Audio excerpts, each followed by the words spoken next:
tij të bekuar të ngjalljes së Lazarit. Do doja që duke ikur nga kisha sot të mbaj mend një episod nga Ungjilli i sotëm.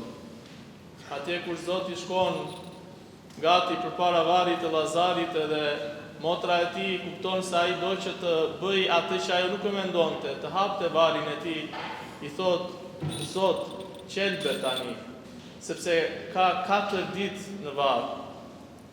Dhe aty ungjillori na thot një fakt tjetër.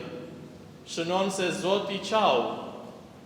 Qau Zoti, sepse dëgjoi që krijesa e tij, të cilën e krijoi për përjetësinë, ka vdekur edhe tashmë qelbet brenda në varr.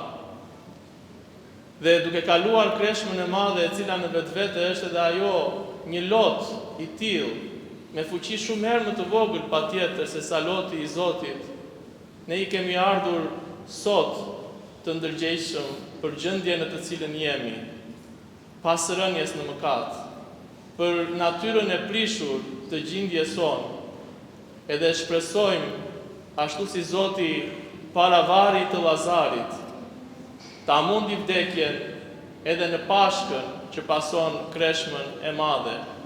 Qau Zoti përpara varrit të Lazarit si njeri dhe si perëndi. Dhe ky lot ishte lot perëndi njeriu. Qau për mikun e tij, është një ndjenjë normale, njerëzore.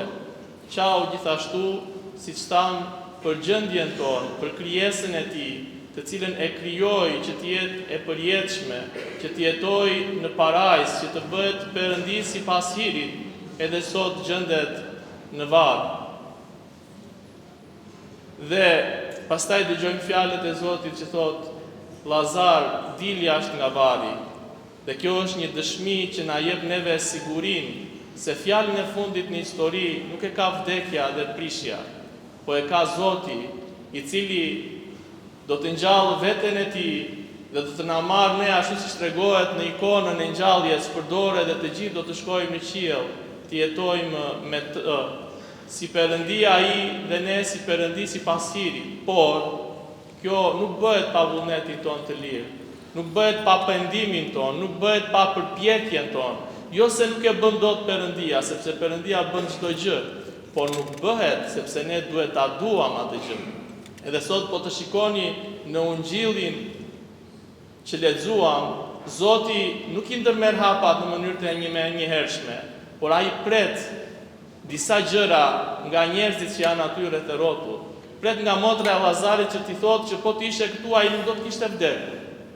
Pra kjo është një dëshmi se ata besonin në ngjalljen. Dhe ai nuk e hap vet gurin e varrit ashtu siç mund të bënte se ishte perëndi, por pritet që ata që ishin aty rreth e rrotull ta hapnin atë, sepse Perëndia na krijoi sipas ikonës së tij, sipas shëmbëllesës së tij, dhe kjo do të thotë që na krijoi të lirë, dhe ai nuk e dhunon lirin tonë, është ai i pari që e krijoi që nuk e dhunon atë. Pra deshi që dhe pret ai që ne të bëjmë hapin e parë, ne të pendohemi, ne të qajmë hidhur për mëkatet tona, dhe pastaj nuk ka më vend për dëshpërim. Është e sigurt që ai që mundi vdekjen, mund të mundi çdo mëkat që e solli atë dhe të na marrë me vete në parajs.